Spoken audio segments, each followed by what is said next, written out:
Despite the circumstances, the sight sounded fairly ordinary.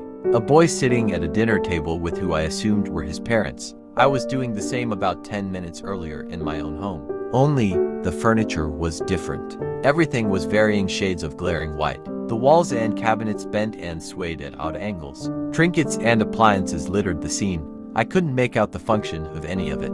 At a glance, everything looked normal, familiar, but the closer you looked, the more alien everything became. Comforts of home stretched and bent with odd intentions. The parents looked like normal people for the most part. The only jarring detail was their clothing. I couldn't make out the style or garment. The man wore something akin to a suit, while the woman wore a loose imitation of a dress. The colors were summery and bright, contrasting harshly against the stark white backdrop. The seams were scattered and non-uniform. Buckles and zipper-like decals adorned both outfits. The man lowered his utensils and uttered something with a raised eyebrow. It wasn't a warm or concerned remark like his counterpart had shot me a moment ago.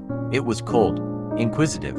Only a few moments passed, but the tense presence of the strangers made it feel like eternity. I had to say something. All I could muster was a faint, sorry. Where?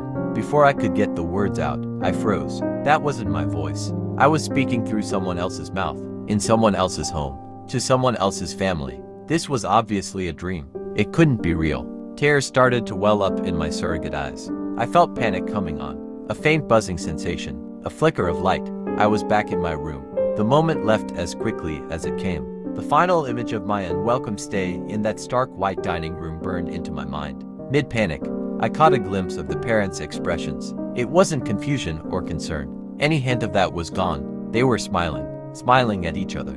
It wasn't a joyful smile. Their lips curled, stretching to wide. A hunger glimmered in their eyes, an anticipation of something.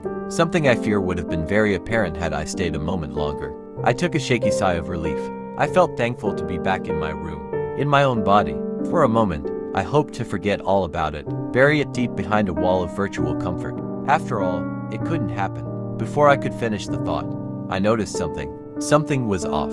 Yes, I was back in my room, but I wasn't in the same position as when I left. And my room was different too. Someone did this. I did this. The white room. The parents. It wasn't just a dream. It happened. I was in some kid's home, sharing dinner with his creepy parents. And worse, the other kid was here. In my room, in my body.